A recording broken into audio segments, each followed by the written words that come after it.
partnership agreement with Temple University School of Tourism and Hospitality Management, which has been in place for almost 3 years now. Temple has been gracious enough to work with us while we had delays in the actual construction of the hall, and has extended the contract and the partnership at no cost to us.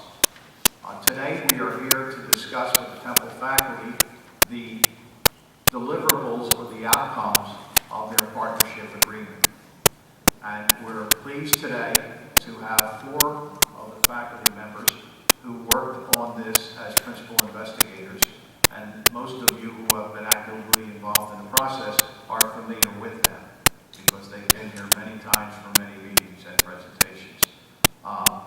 First, we have Dr. Betsy Barber, the Associate Dean of the School of Tourism and Hospitality Management, to my immediate left, far left.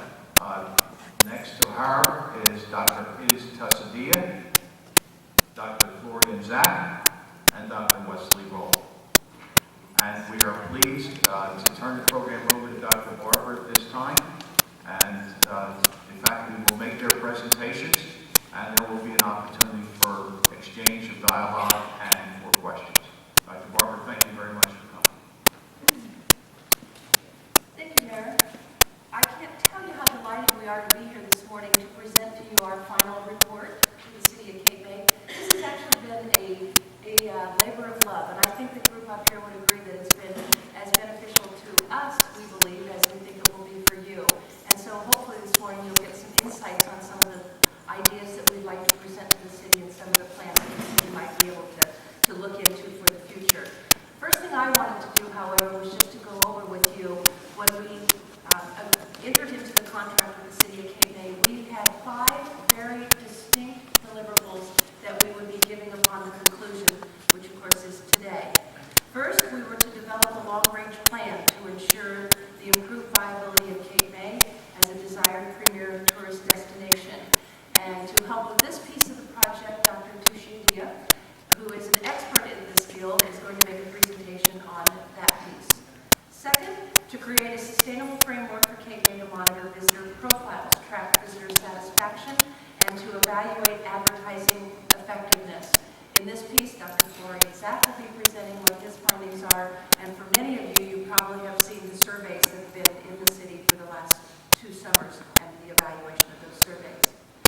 Third is the creation of a business plan for the new convention hall, and I must say this is a beautiful building, absolutely stunning building, so you should be very proud of what you've accomplished here, because I think you're going to just love having this building and all the things that will bring to the city. Next, fourth, provide suggestions on the newly created department, incorporating the 4 full-time city personnel in the Department of Civic Affairs and Recreation. This is the piece of the project that I did, and we'll present more in a moment. And then finally, provide management training for multi-purpose venue. And again, I took leadership on this piece, and we will be back on Monday and Tuesday presenting 8 hours of training for the staff that are going to be working in the building and work throughout the tourist industry within the community. At this point, however, I'm going to turn it over to Dr. Wes Roll, who was the principal investigator of this project, and give him a little time to share with some of the methods that we've gone through. Thank you. Thank you, Betsy. Well, Betsy just read a list of 5 items, and I'd like to just take a step back and say that what we were really driving towards, our objective, was to help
themselves to prioritize them. And essentially, we did a voting process where everybody had the same number of sticky stars and got to go up to sheets of paper with the various strengths, weaknesses, opportunities, threats, and vote on which they thought were the highest priority. So there's that part of the process. We also ran, recognizing that residents are also perhaps the key stakeholder group, we ran an online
essentially like the key information that we collected from those surveys, and it's essentially respondent demographics to understand the background of the respondents, where they come from, to understand essentially the visitors, and also what they are doing here in the city of Cape May once they come and visit.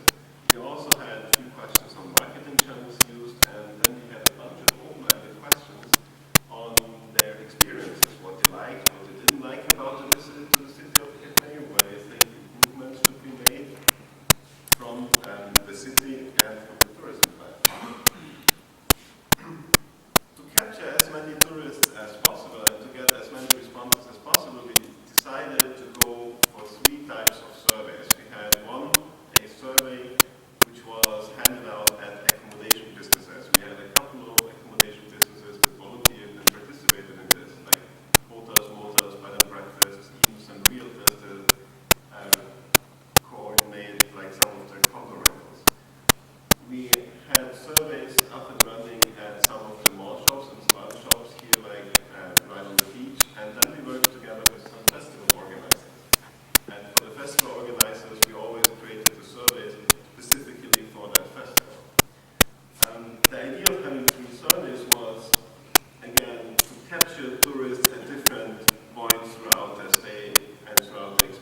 dining, it's enjoying the beach, it's going antique shopping, it's like the cultural attractions, attending festivals, and to some extent also going bird watching.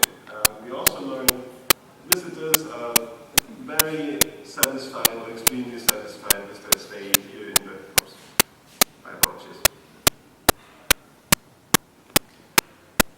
I want to make sure my data is safe. 40% of the respondents, like, and we had a question, how often did you visit in the past 3 years? And 40% of the respondents visited more than 3 times in the past 3 years. So they come to the city of Cape May more than once a year as visitors. We also had 20% of visitors are first-time visitors, so they come here for the first time to enjoy the city. A quick overview on spending. You can see that nearly half of the visitors, when they come, spend between $1,000 and $5,000. And in terms of overnight stays, also the big majority of the visitors stays between 3 and 5 nights. In terms of travel planning, the internet plays an important role on how to learn about the city of Cape May, how to learn about attractions and activities that can be done. Not surprisingly, past experiences guide a lot of the decision making, which makes sense when we just saw that many of the respondents come back a lot. Advice from family and friends is important. Brochures is still important, which I attribute back to the mostly older visitors that come. But then we also have some 15% of visitors that don't go and do any travel planning before at all. Essentially, they decide to come to the city of Cape May, and then they decide on site what they're going to do. This is just, this is from, I took this out from one of the reports that we generated, and this is actually part of the analysis did, which is one of the experiences that visitors actually do when they come here. And the word relax or relaxation was one of the key words. And so we have, excuse me. Sorry.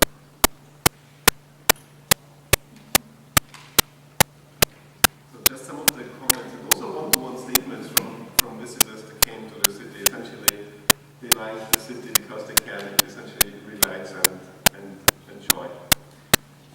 We also asked them what are distinctive characteristics of the city of Cape May, and this is a nice word cloud, and a lot of it is about architecture, beach, and the Victorian houses, and also nature.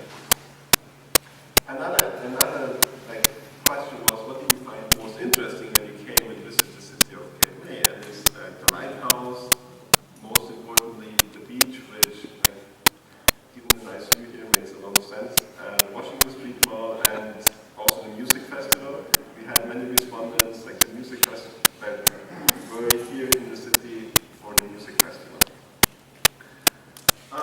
That's a quick overview on suggestions for the city left by respondents, what should happen, what could make the experience better, better parking, and better facilities, for tourists, and cost affordability, more activities, and then a whole bunch of other suggestions. It's always right here, I'm going to hand it over to this. Thanks, Gloria. Yes, I am Aubrey Kent today, but I just wanted to tell you he's very sorry he couldn't be here with us this morning. But Aubrey and his team of students actually have worked for the last 2.5 years on a financial plan for Convention Hall, and I think you'll be pleased at all the information, which I believe has been public knowledge and has been presented to this organization several different times. In the spring of 2010, Aubrey and his team analyzed the expense revenue patterns from the existing recreation activity and the activity from the previous hall. With that information, they prepared prospective programming for the new hall and prospective revenue and expense categories for the new hall. This was reviewed again in the fall of 2010, and with this they prepared a more solid expense revenue projection for the hall, made recommendations for the process of populating the hall, and then finally presented this information in several meetings, town hall meetings, presented it to council, and I know Aubrey and team came down to the community several times during this fall so that they could give another report in the spring of 2011 on these revised financial plans and design and building plans have changed. So again, this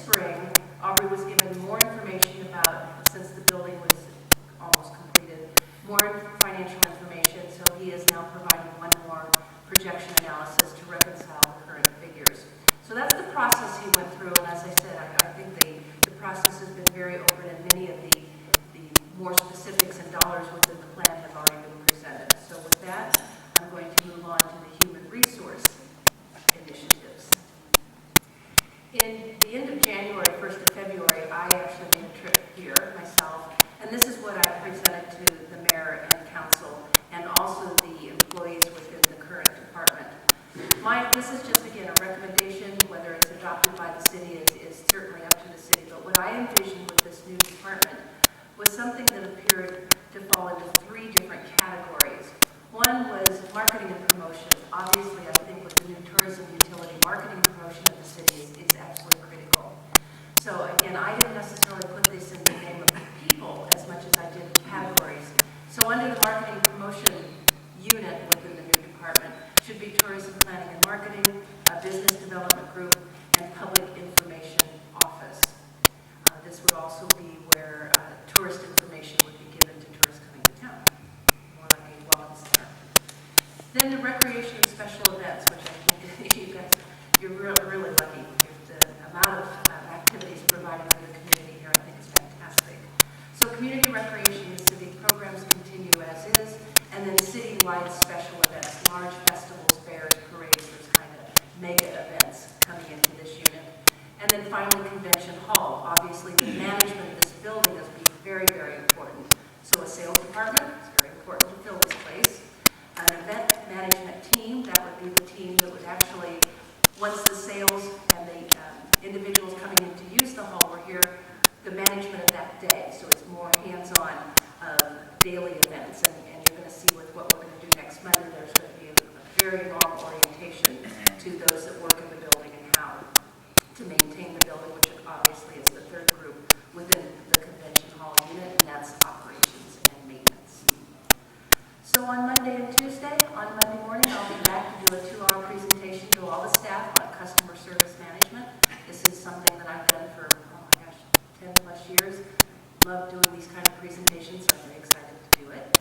I'm bringing with me to cover facility management, Fran Rodowitz. Fran's been a very long lifetime employee of Global Spectrum. He's now managing the Leah Corus Center at Temple University, but he's also managed a multitude of buildings around the country. So Fran brings a great deal of experience in facility management. On Tuesday, Ira Rosen and team will be coming to present a 4-hour seminar on event leadership and event management. And Ira is actually a New Jersey resident. His company has done many, many mega events. He does parts of the Sunoco, or now Wawa, Welcome America. He's done lots of parades, fireworks. So he's an event guy who does our event leadership program at the university. It's a non-credit program, certificate program. So again, Ira's done this for a long time. So I think the training workshops will be fantastic, and we are looking very much forward to it. So at this point, I'm going to pass it on to Jess. Thank you, Miss. So this is going to be the last piece of today's presentation. Essentially, we've learned from Dr. Rowe earlier about the various methodologies that we've taken to finish this project. So the planning procedure here is essentially based on our first step of stakeholder analysis, essentially listening from the tourism stakeholders about their vision of the future tourism in Cape May. We established some goals and objectives, and then we did a situation analysis based on data or analysis from visitors and residents analysis, and also looking into the product market that the city of Cape May tourism has. And we translate this into a strategic plan, a long-range tourism plan for the city. So essentially, the first step that we did after listening to the stakeholders, listening to the residents, and also learning from the visitors about their visions of tourism in the city of Cape May, what we did was we looked into these visions from the different stakeholders, and we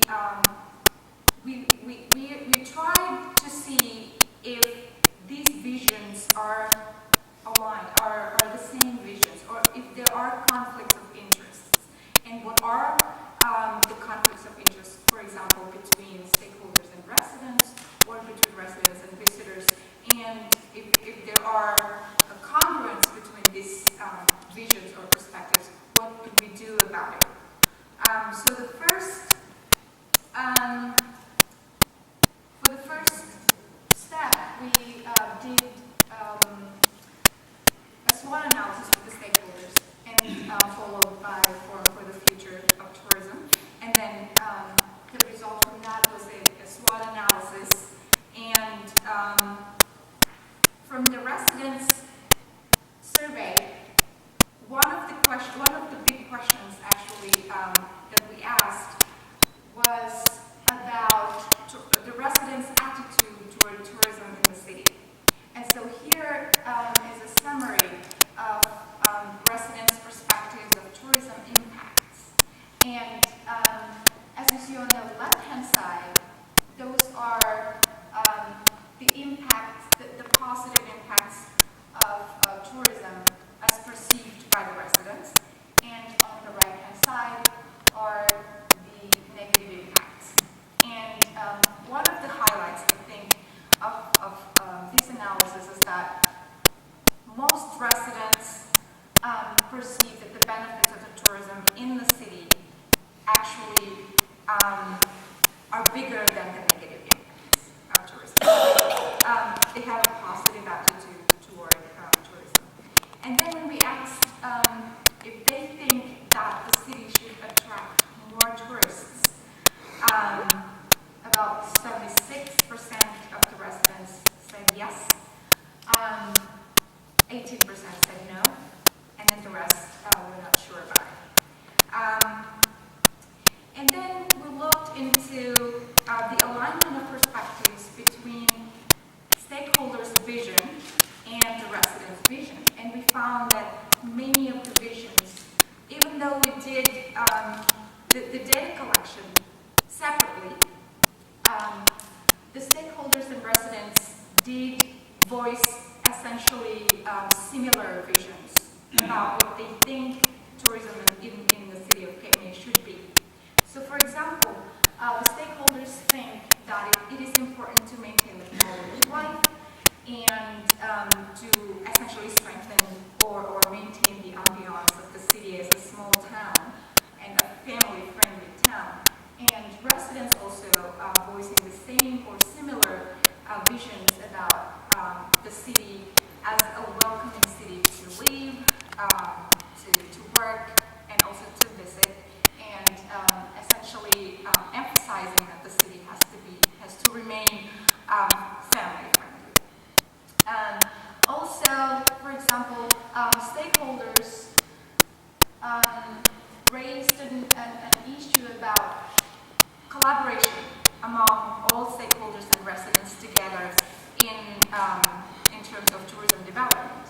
And also residents somehow voiced a similar vision that all stakeholders in the city of Cape May should work together to regenerate some town actions. And then we looked into the visitors evaluation. As you can see, this is from 3 different surveys that we did with the visitors. And we asked them to describe their experiences, and we looked into the sentiment analysis, looking into the expressions that the visitors wrote in their responses. And we found that, well, more than 90% of the visitors actually had positive experiences in the city.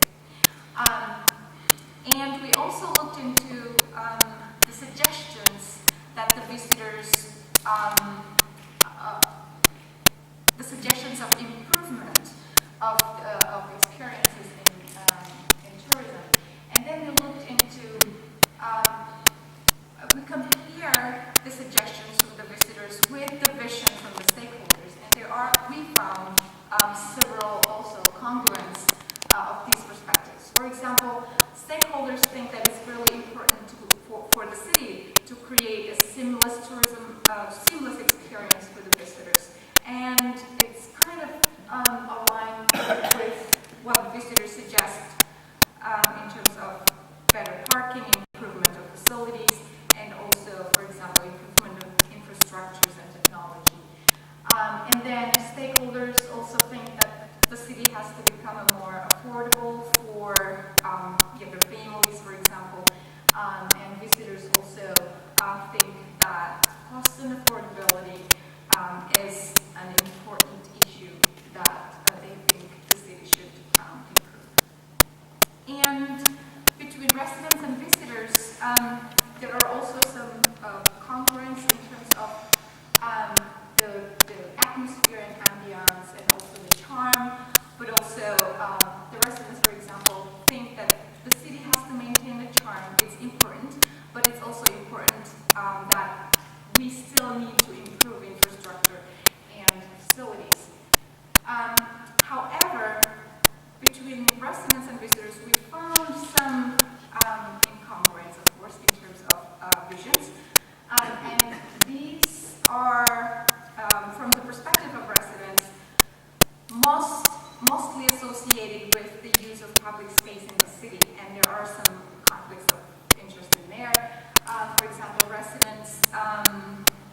think that the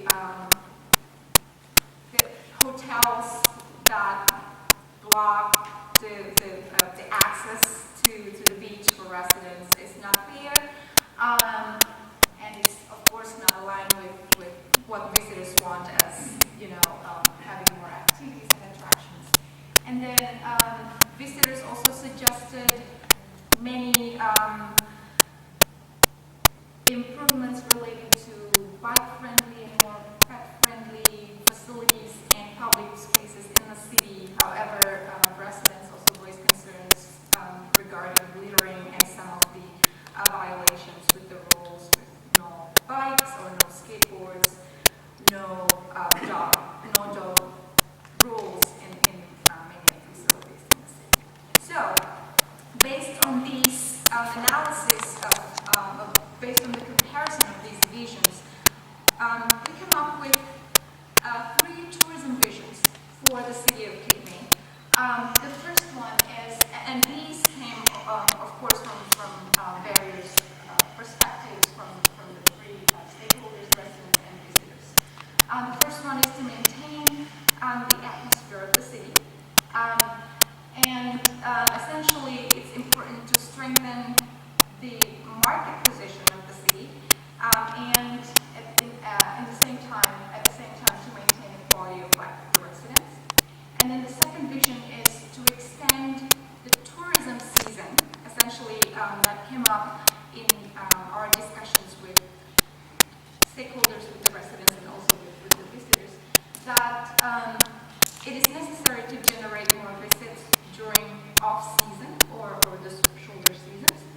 And then the third vision is to create a seamless experience for the visitors. And looking at the current product of the city of Cape May, and this is based on our analysis of what visitors think, their experiences and what the purposes of visit and what the activities that they participated in the city. Currently, Cape May is seen as first a gateway relaxing destination with the beach, the promenade, and all the activities related to that.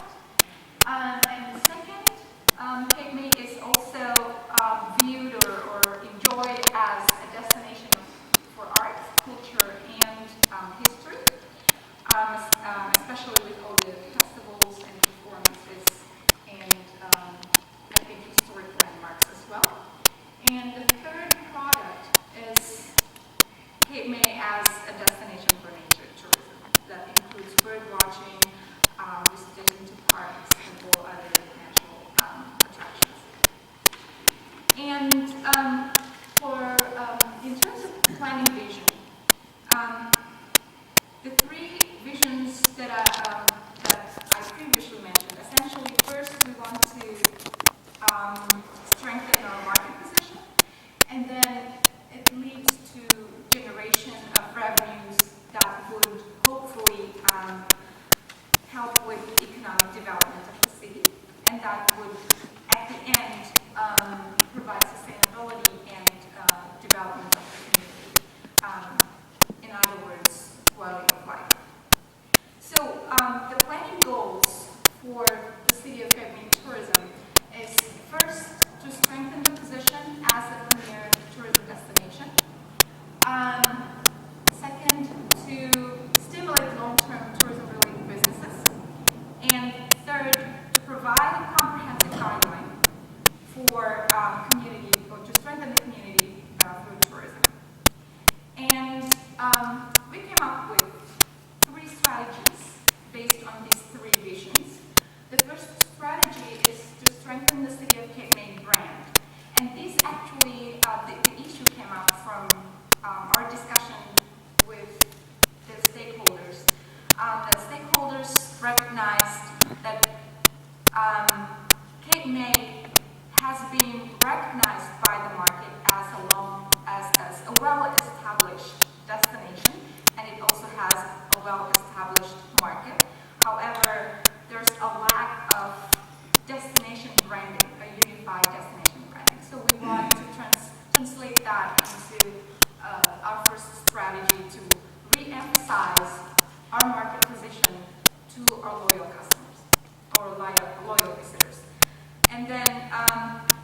strategy, in terms of marketing, we would apply market penetration strategy. In that case, we are trying to offer the same product that we have to the same market.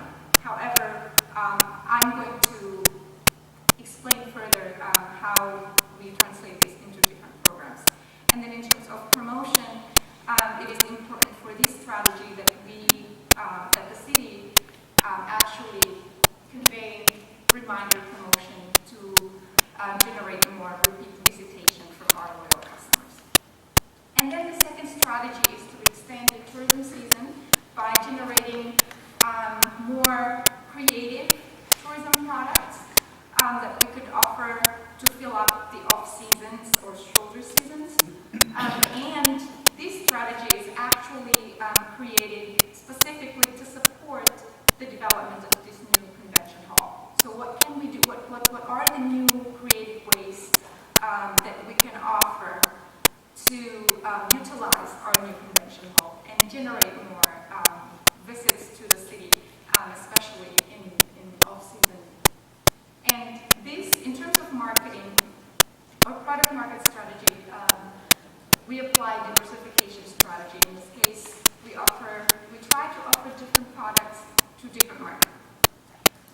And the third strategy is to create an integrated destination management system, and that is related to what Florian has presented before, maintaining our visitor profile, visitors market research, and also analysis.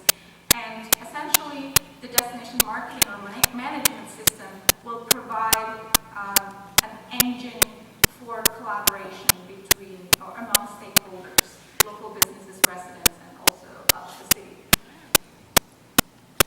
So the objectives of this tourism plan is essentially we want to increase visitation, increase length of stay, also hopefully increase visitor spending, and also community involvement, which of course at the end we want also to maintain or increase the quality of life. In terms of marketing objectives, first, this is related to strategy number 1. We would like to define, develop, promote, and deliver the City of Cape May experience brand to reduce the effects of seasonality by extending the seasons and generating more new creative packages, to integrate the new convention hall to strengthen the market potential, and to employ various media to strengthen also, or to develop and maintain the destination marketing system. So, from these 3 different strategies, we translate them into programs, so we know how to follow up on this strategy. So for the first strategy, which is the strengthening the brand, looking back into our visitors, the results from the visitors surveys, we learned that first, our customers or most of the visitors are loyal customers, and most of them, when we ask them to describe their experiences in the city, most of them actually use expressions that are associated with a fact, that they really love the city. So they use words like love, like, and it actually associated with attachment to the city. So most of these visitors visit the city again and again, and not only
geographic origins and also the same demographic. The appeal for this program would be family bonding, relaxation, and also, romantic getaway. And then the second target market is to reinvent the new market that I mentioned before with the younger generation of the loyal customers or the loyal visitors who actually have an emotional attachment to the city.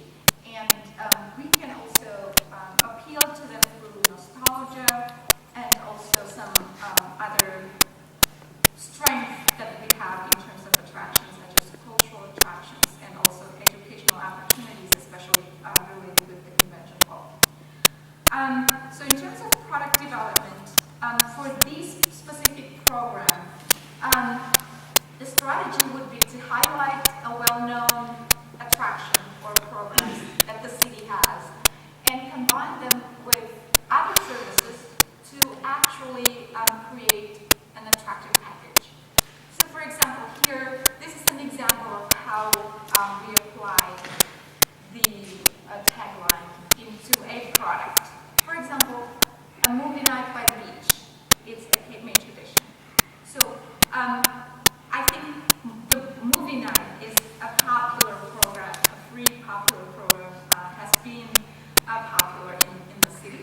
And if we combine them as a romantic getaway product, we combine them with accommodation, with romantic dinner somewhere, with romantic lunch, with gift baskets, with discounts to shops, and things like that. It would be actually an attractive package that we can sell. So as you can see here, if we kind of blank the movie night by the beach, we can actually enter as various types of activities and attractions under this tagline. So essentially, you can create countless different products to attract different markets under this campaign or this program. And in terms of marketing and promotion, the strategy would be a reminder promotion, of course, because it's created for the existing market.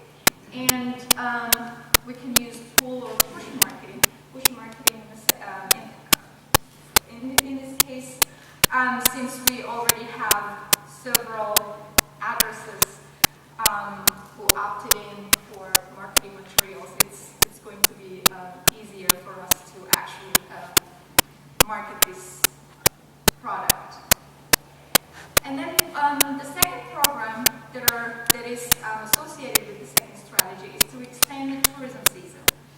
And that is actually created, not specifically, but especially for the new convention hall. So the idea is to create new creative tourism or create creative products that highlight the unique characteristics of the city.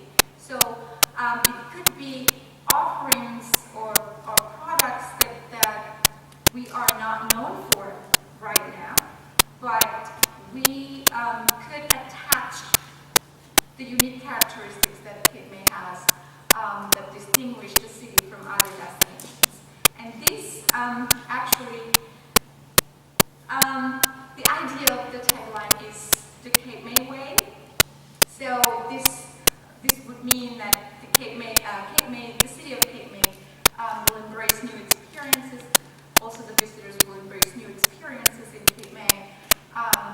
It also offers the new experience in a unique way, which is the Cape May way. And the third, I think, this program would actually also support utilization of this convention hall. So the target market for this second program is different from the first program.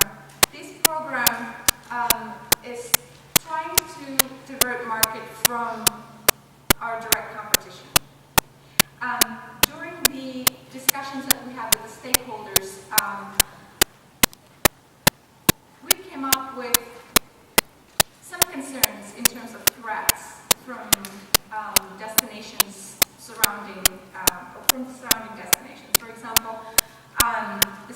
stakeholders think that Atlantic City, for example, is trying to be more family-friendly now. Or, well, Wildwood is very well established in terms of conventions and meetings.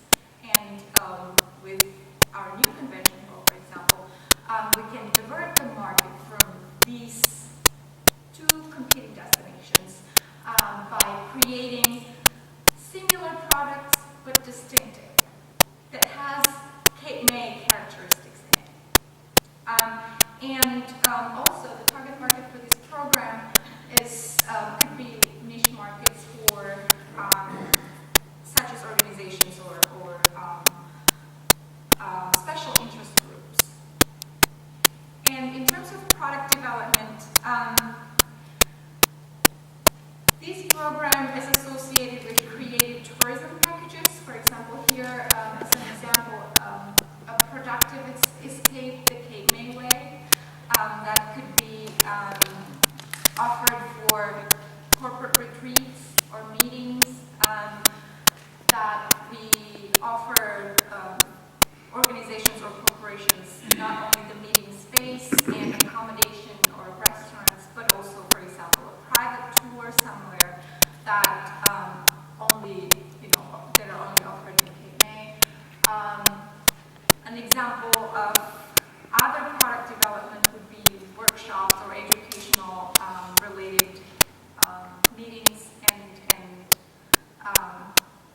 small conventions where the experience would be enriched by for example, the Victoria Charm and unique dining experiences that Cape May has.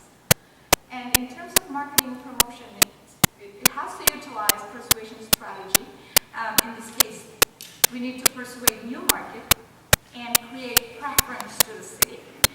And we can also use the same promotional mix, and in addition, we need to also utilize, for example, personal selling or sales promotion, where the city of the staff of the convention hall would perhaps contact several organizations or special interest groups to create the interest and preference. And then program number 3, associated with destination marketing systems, is essentially to create and maintain a system, an information system that at the core would be a database of product information, visitors information, and also knowledge, tourism knowledge. And this database would provide, the system would provide many different activities and collaboration among community and local businesses, and also visitors and convention buyers, information centers, and tourism partners through different functions with print management, reservations, and things like that. So in terms of programs, have one last program, which is designing the experience-scape. So we defined the brand, we created the products, and then the fourth program is to actually design the stage for that experience by designing the experience-scape. So within this program, this is mainly based on the concerns or suggestions from visitors to actually, for the city to improve their visitors' experience. First, to define the gateway to a welcome point, essentially, of the city of Cape May, and then to maintain the appearance of the streetscapes that is consistent with the brand that we want to communicate with the market, and provision of informational materials, including signs, but also brochures and maps that visitors would need when they are trying to explore the city. And then the last item in the program is the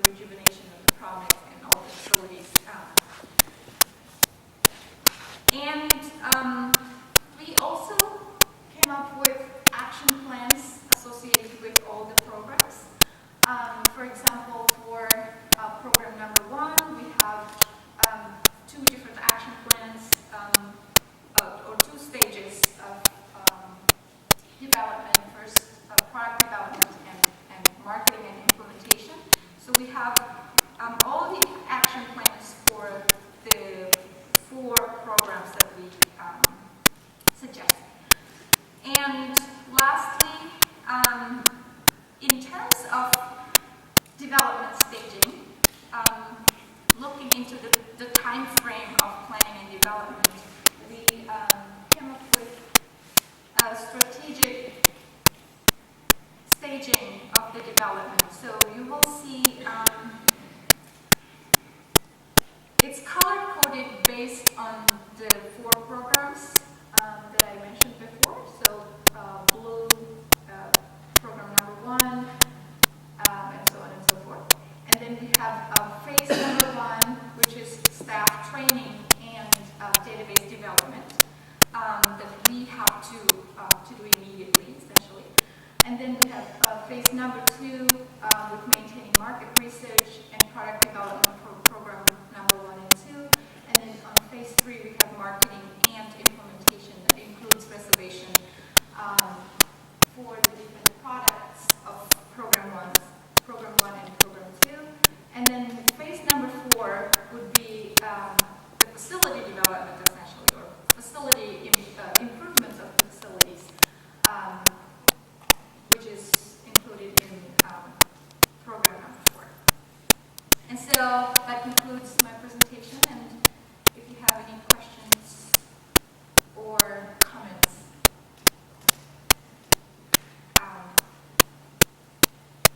we will try to discuss your concerns or questions.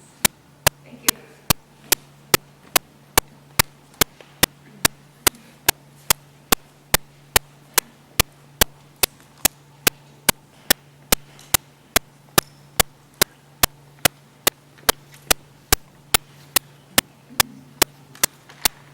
All your pastel colors calm them.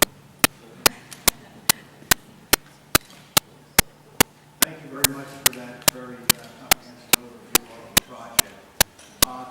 The project is now completed, and with the completion of this meeting, the product will be turned over to the city, and the city will be putting it on its website, and that way you'll have complete access to all the segments of the study, including the business plan for Convention Hall, which is quite extensive. It needs a lot of explanation. Unfortunately, as Dr. Barber mentioned, Dr. Kent was not able to be here today, but he has put in an exhaustive amount of time with our staff and with the regional facilities in the tri-state area to come up with the business plan. So it will be on the site, and it's self-explanatory. However, if anybody has any questions about it, they can certainly contact the city manager's office or the tourism office.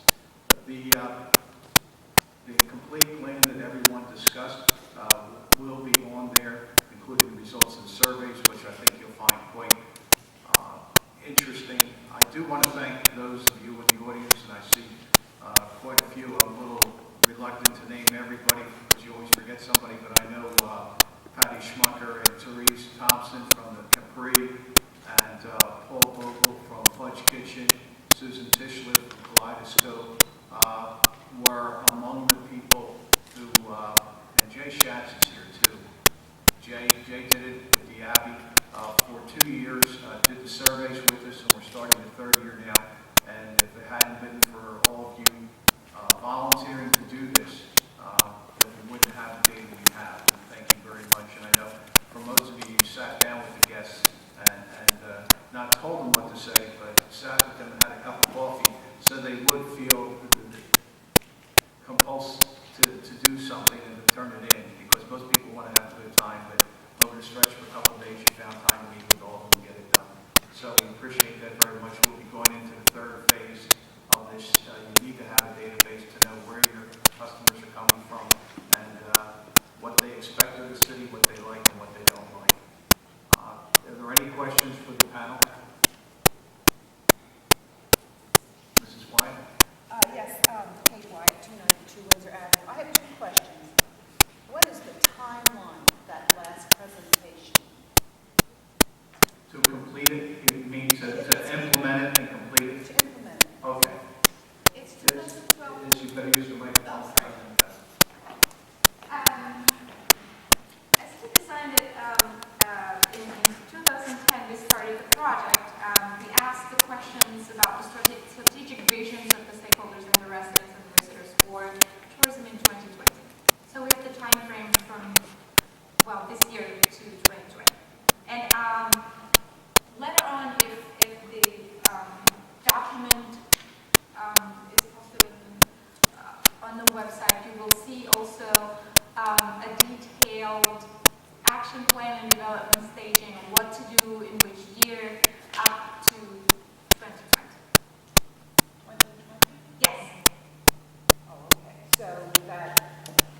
It's not, it doesn't say stakeholders to a different group of stakeholders. I agree with you 100% that if I was going to make a list of stakeholders, the first group to go on it is residents.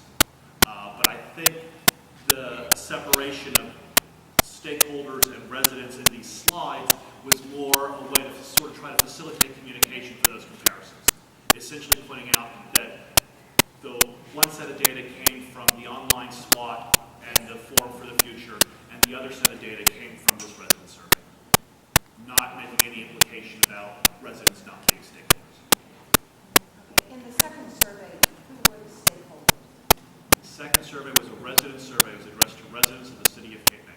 No, who were the stakeholders in the last presentation? You had stakeholders and residents. Who were the stakeholders? I think probably, Mr. Mayor,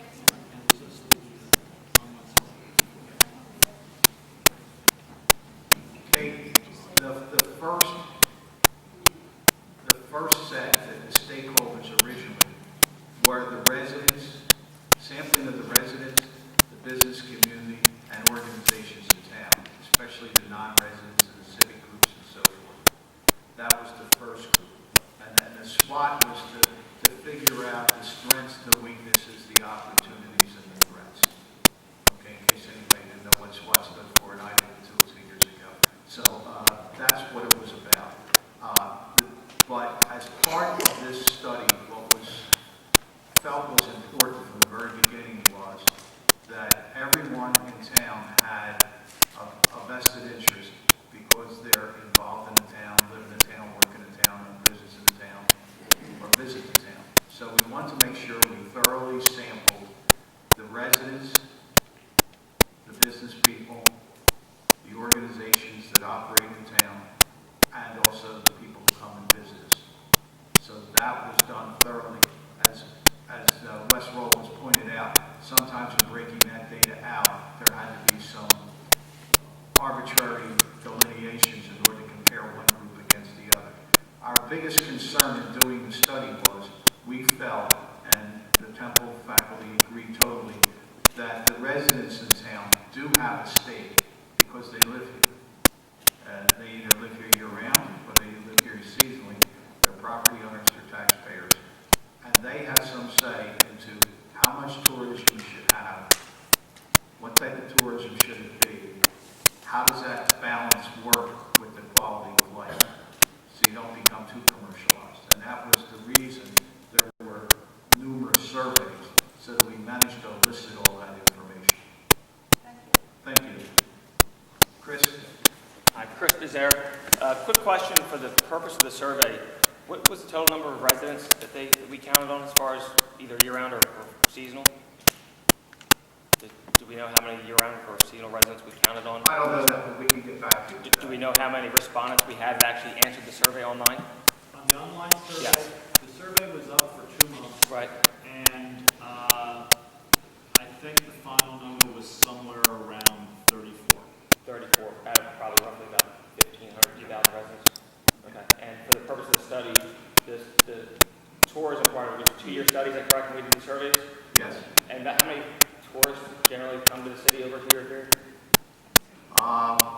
Well, we didn't take that into account based on, I think the Temple faculty can explain that because you want to get a sampling. You Okay. don't want to do every tour. I guess what I'm trying to say is I'm trying to get a percentage of respondents versus the actual residents and visitors that we're basing all the information on. That's all.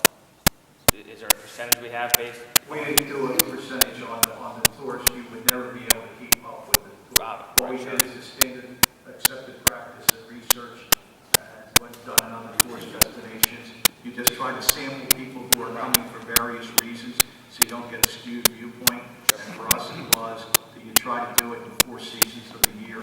You try to do it in different atmospheres, the accommodations industry, the retail industry, people who come just for the festivals, that type of thing. So what was done early in the group was to have meetings with the business community and the organizations and decide which ones would be the participants to give out the surveys and collect them. And we had a lot of nice groups that did it because it entailed doing extra work for no benefit in terms of financial benefit to the business.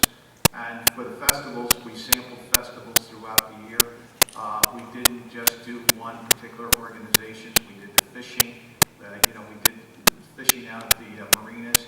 We did tournaments there. We did the Mac Music Festival. We did others. So, but if you're talking about a percentage, it's not a major percentage. It's just to give us a sampling. Okay, that's all. Plus, residents are showing up in at least, I think, in all 3 data collection streams.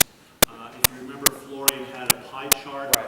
where from the organization of business surveys and festival surveys, something like 20% year-round and 2% Right. seasonal. So they were intermingled in between. Right, so they're in there. Resident opinions also coming through because residents were involved in both that online SWOT and the Forum for the Future. And then the third was the third stream was off of that online survey. Okay, I guess my only concern would be, or question would be, if with 34 respondents from the residents, once we post this online for evaluation from the residents, if we can maybe try to get a better way of the residents knowing where it is and going to it. I know myself, I don't typically go to the city website on a daily basis to see what's there, so I think it's probably going to I agree with you, Chris. I was disappointed in the residents because they wanted the input. Right. I think most of them felt they gave it at the public meetings, or they gave it at the Mac Music Festival, Right. or some other survey we did. But the other point is that the newspapers and the radio and TV stations were nice enough to publicize the fact this was on the website. Okay. Okay, thank you. It's good points, though. Chief? One quick question, Jean Poet, Clay Street. Out of the 34 online resident respondents, and I didn't hear how many were not online in total, what portion of those were residents but also business owners? First of all, there was no, on that particular survey, it was all online. There was no offline. There was no paper and pencil. Okay, so Wes, do you know? I understand what you're asking. The survey started off with a pair of screening questions to try to ensure that the respondent was a resident of the city of Cape May. Beyond that, there was a question asking about whether their income was wholly or partially due to tourism in the city of Cape May. We hadn't, I think, teased that out in more detail because that just tells us whether they're in the tourism industry, doesn't tell us whether they're necessarily the business owner. So that's something we really can't pull out of that data. that would have been extremely important in my understanding of what we were trying to accomplish, in so much that the alignment of residents and business owners, if the proportion of residents were a large portion business owners also, the alignment would have been pretty. Right, and I understand that, but I would just also suggest that if someone is both a business owner and a resident, I would think that they may be entitled to have a point of view as both a business owner and as a resident. But yeah, in hindsight, that I think is something that we didn't think through. If there had been perfect alignment and never any lack of congruence between the groups, I would be more concerned than I am now. Because since there was aspects of the group's visions where they weren't in congruence, I think it's less a chance that the resident survey was so heavily resident/business owners that in fact the business owners were on their place. And I don't think that's a 100% answer, but I think that's maybe a 65%. I give myself a D- on that. Can take the thanks, Wes. Next question? Yes, so as your survey showed, both visitors and residents have, I guess, suggested that parking is an issue. And now with the additional usage of the facilities here, what is the plan for the increased parking and transportation issues? Well, actually, I think we have to preface that remark by mentioning something that most people in this room are aware of. And that is when we started the town meetings in the summer of 2008, and we asked the general public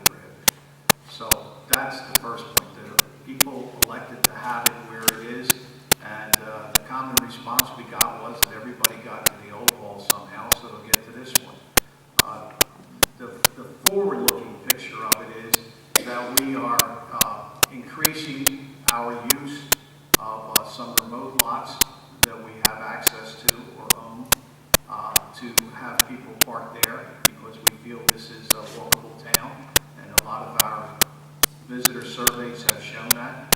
Secondly, we have expanded our use of the shuttle service that we have with 5 Mile Beach Transportation in terms of the trolleys. And we especially do that for events being held here at Convention Hall, and make certain that those trolleys have a route that will not only pick up their normal route customers at the various hotels, Center City locations on the mall, and the various remote lots, but pick up people who are parking and coming to this facility and making sure we get them back there. So we'll be extending the number of trolleys and extending the number of stops they make and the hours they run, so that we have adequate time for people to get to the hall before the facility starts the programming, and then to have people, when they leave the facility, have time to maybe go to dinner and stroll the promenade and the Washington Street Mall and do some shopping before they return. So that's what we're going to be doing at this point. And we'll be studying this over the summer to see how it works out in the initial season.